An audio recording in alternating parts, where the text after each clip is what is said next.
अस्सलाम वालेकुम my social media family. उम्मीद करती हूँ कि आप सब लोग हमेशा की तरह खुशबाश होंगे और हिफ्ज़ अमान के साथ होंगे।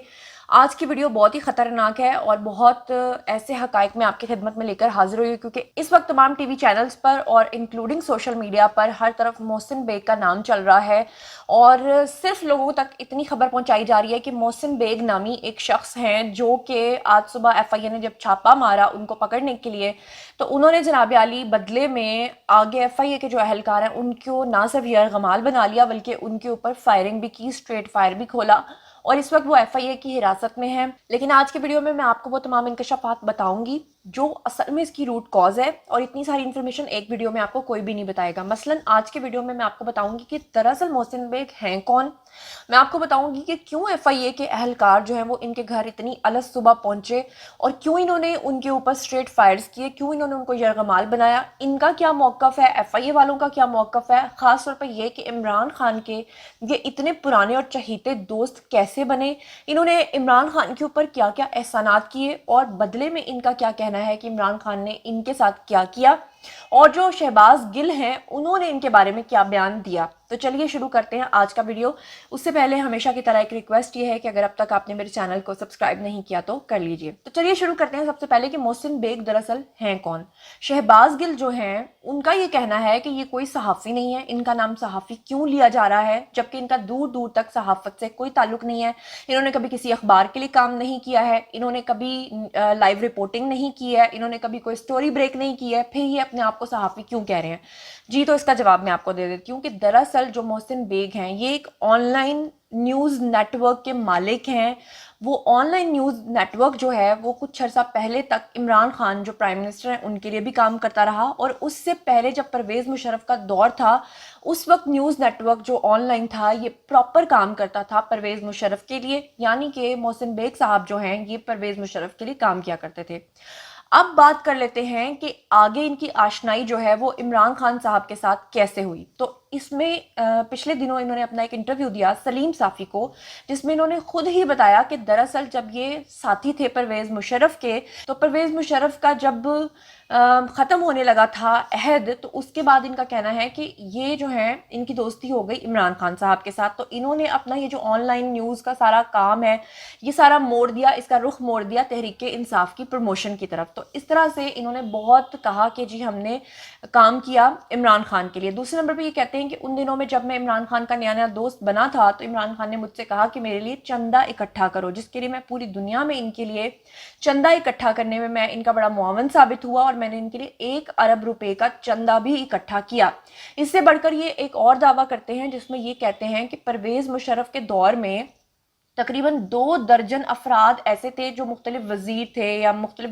ब्यूरोक्रेट्स थे या मुख्तलिफ लोग थे। उन तमाम बाअसर लोगों को मैंने ही दरअसल कन्विंस किया था कि आप तहरीक इंसाफ को ज्वाइन करें, और उसके बाद 2 दर्जन अफराद को तहरीक इंसाफ ज्वाइन करवाने में भी मेरा हाथ है। मतलब अब तक उनके 3 क्लेम हो चुके कि 2 दर्जन लोगों को दिया, ऑनलाइन न्यूज़ नेटवर्क का काम उनके लिए किया, उनकी ऑनलाइन प्रमोशंस की, उनके लिए 1 अरब का चंदा इकट्ठा किया। यहाँ से वो कहते हैं कि जी मैं इमरान खान का बन गया बहुत अच्छा दोस्त। लेकिन उनका ये कहना है कि जब इमरान खान आए हुकूमत में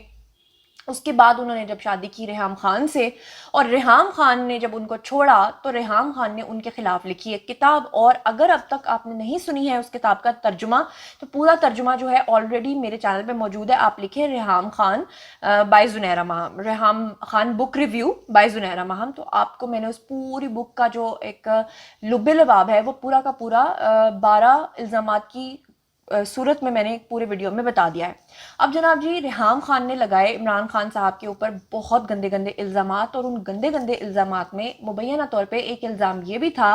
कि मुराद सईद के नाउज़ुबिल्लाह अल्लाह माफ़ करे के जिस्मानी ताल्लुकात हैं किसके साथ, इमरान खान साहब के साथ। यहाँ तक रेहाम खान ने कहा था इल्ज़ाम लगाते हुए कि एक दिन मैं कमरे में दाखिल हुई तो माश की दाल जो है वो अपने पूरे जिस्म पे मल रहे थे प्राइम मिनिस्टर इमरान खान, क्योंकि उनको लग रहा था कि उनके ऊपर किसी ने जादू कर दिया है। तो जनाब इस तरह की चीज़ें जब किताब में लिखी रेहाम खान ने तो पूरी दुनिया में एक भौंचाल आ गया। भौंचाल इसलिए आ गया कि हम सबको लग रहा था कि रेहाम खान ने गलत इल्ज़ामात आयद किए हैं प्राइम मिनिस्टर इमरान खान पे, और अब پی ٹی آئی کی حکومت کی طرف سے یا عمران خان کی طرف سے ان کے خلاف جو ہے وہ لیگل ایکشن ضرور لیا جائے گا کہ آپ نے اتنی غلط باتیں کیسے کتاب میں لکھی. لیکن حیرت کی بات اس وقت ہوئی تمام لوگوں کے لیے جب ریحام خان لوگوں کو اور عمران خان کو اور تمام پی ٹی آئی کے لوگوں کو اس بات کا چیلنج کرتی رہیں کہ اگر میں نے کوئی بات غلط لکھی ہے تو آپ میرے خلاف کوئی نہ کوئی ایکشن لیں. لیکن پی ٹی آئی کی طرف سے کوئی بھی ایکشن نہیں لیا گیا. جہاں پر ریحام خان کی جو کتاب ہے اس کو تقویت ملی کہ ہاں وہ جو کہہ رہی ہیں شاید وہ مبینہ طور پر ٹھیک کہہ رہی ہیں. اب پچھلے دنوں جناب تنازع شروع کہاں سے ہوا؟ یعنی عمران خان کے اتنے بیسٹ فرینڈ تھے محسن بیگ, تو پھر ان کا جھگڑا کہاں سے شروع ہوا؟ جھگڑا یہاں سے شروع ہوا کہ پچھلے دنوں جو ہے وفاقی وزراء کی لسٹ ایک جاری کی گئی جس میں ان کی کارکردگی کے بنا پر ان کو نمبرز دیے گئے, گریڈ دیے گئے کہ نمبر 1 پہ کس وزیر کی یعنی کیٹیگری رہی, نمبر 2 پہ کون رہا, نمبر 3 پہ کون رہا. تو اس میں جو نمبر 1 پوزیشن عمران خان صاحب نے دی تھی وہ دی تھی مراد سعید کو. اب اس حساب سے شام کے ٹائم جو ہے ٹیلی ویژن پہ ایک پروگرام ٹیلی کاسٹ ہوا جس کی ہوسٹ تھیں غریدہ فاروقی. غریدہ فاروقی نے سوال پوچھا, اس میں پارٹیسپینٹ اور بھی تھے, تو ایک ریٹائرڈ تجزیہ کار بھی تھے اس میں اور اس میں محسن بیگ بھی تھے. لیکن محسن بیگ نے اس وقت جناب عالی غریدہ فاروقی کو ایک بڑا کنٹروورشل ایک اشارہ کیا. اشارہ کیا تھا کہ انہوں نے یہ کہا کہ جب غریدہ فاروقی نے یہ پوچھا کہ مراد سعید کو نمبر 1 پہ رکھنے کی کیا وجہ تھی, ان کی کیا کارکردگی تھی جس کی بنا پہ عمران خان نے ان کو نمبر 1 پہ رکھا, تو اس پہ انہوں نے ٹونٹ کرتے ہوئے یہ کہا کہ مراد سعید کے, اللہ معاف کرے, ریحام خان کی کتاب کے مطابق ان کے ساتھ کیونکہ جسمانی تعلقات ہیں اسی وجہ سے انہوں نے ان کو نمبر 1 کارکردگی میں وزیر کہا ہے, ادروائز تو ان کا کوئی ایسا کام نہیں ہے کہ وہ نمبر 1 پر آتے. بس یہ بات تھی اور اس کے بعد آگ لگ گئی. اسے پنجابی میں کہتے ہیں شرلی چھوڑنا, شرلی انہوں نے چھوڑ دی تھی. اب مراد سعید صاحب کو آیا غصہ اور انہوں نے قانونی چارہ جوئی کرنے کے لیے سائبر کرائم ونگ میں یعنی کہ ایف آئی اے میں ان کے خلاف اپلیکیشن دے دی. اب ایف آئی اے والے جو ہیں ان کے کچھ اہلکار جب صبح 9:30 بجے کے قریب محسن بیگ کے گھر پہ پہنچے تو محسن بیگ صاحب نے کیا کیا جی کہ اکارڈنگ ٹو نیوز ان کے اوپر ڈائریکٹ فائرنگ کرنا شروع کر دی, اپنے بیٹے اور ملازم کو بھی ساتھ ملا لیا. اور پھر اینڈ پہ جب گولیاں ختم ہو گئیں تو ایف آئی اے کے اہلکار جو تھے ان کو پکڑ کر اپنے کمرے میں بند بھی کر دیا. تھوڑی دیر کے بعد ایف آئی اے کی جو دوسری ٹیم ہے ان کو شک ہو گیا کہ ہمارے افراد ابھی تک واپس نہیں آئے اس شخص کو لے کے, مطلب کچھ گڑبڑ ہے, تو انہوں نے اور افراد کو بھیجا اور نفری کو بھیجا. اور جب مزید اور نفری وہاں پر پہنچی تو محسن بیگ جو ہیں وہ باہر نکل آئے اور اسٹریٹ فائرز کرتے رہے جس پہ کہ جو پرو اور اینٹی میڈیا ہے وہ کچھ لوگ جو ہیں وہ محسن بیگ کو سپورٹ کرنے میں لگ گئے اور کچھ لوگ جو تھے وہ ان کو ڈیفینڈ کرنے کے بجائے ان کی ذہنی حالت کے اوپر جو ہے وہ شک کرنے لگے. لیکن اگر ہم بات کریں محسن بیگ کی کہ ان کے کیا الیگیشنز ہیں, تو انہوں نے کہا کہ جی صبح 9:30 بجے اگر کوئی ہمارے گھر میں دیوار کود کر آ جائے گا تو ہم اس کو چور سمجھیں گے, جبکہ انہوں نے کوئی وردیاں بھی نہیں پہنی ہوئی تھی تو ہم نے ان کو چور سمجھا, اسی لیے ہم نے ان کے اوپر فائرنگ کی. یہ تو چلے ان کا ایک بہانہ تھا کیونکہ بعد میں جو ایف آئی اے کے اہلکار اور مزید آئے تب بھی تو یہ باہر نکل کر ان کے اوپر فائرنگ کر رہے تھے جو کہ سراسر غلط ہے اور اسٹیٹ کی رٹ جو ہے اس کو چیلنج کرنے کے مترادف ہے. لیکن یہاں پر سوال یہ پیدا ہوتا ہے کہ محسن بیگ یعنی کل کے دوست آج کے سنگین دشمن بن چکے ہیں. شہباز گل کی اگر ہم بات کریں تو انہوں نے ایک اور الزام عائد کیا ہے محسن بیگ کے اوپر. انہوں نے کہا ہے کہ میرے سامنے, میں خود چشمدید گواہ ہوں, جب محسن بیگ عمران خان کے پاس آئے تھے اور انہوں نے آ کے ایک ٹھیکہ مانگا تھا کسی کمپنی کو کے لیے کیونکہ اس میں ان کا کمیشن بن رہا تھا, اور عمران خان صاحب نے جب وہ نہیں مانا تو اس کے بعد ہی یہ دراصل عمران خان کے خلاف ہو گئے اور انہوں نے ان کو دھمکیاں دینا شروع کر دی اور مراد سعید کے ساتھ ان کا سکینڈل بنا کر اس کو اسکرین پر لے آئے. مگر یہ جو کچھ بھی ہوا بہت گندا ہوا, بہت غلط ہوا.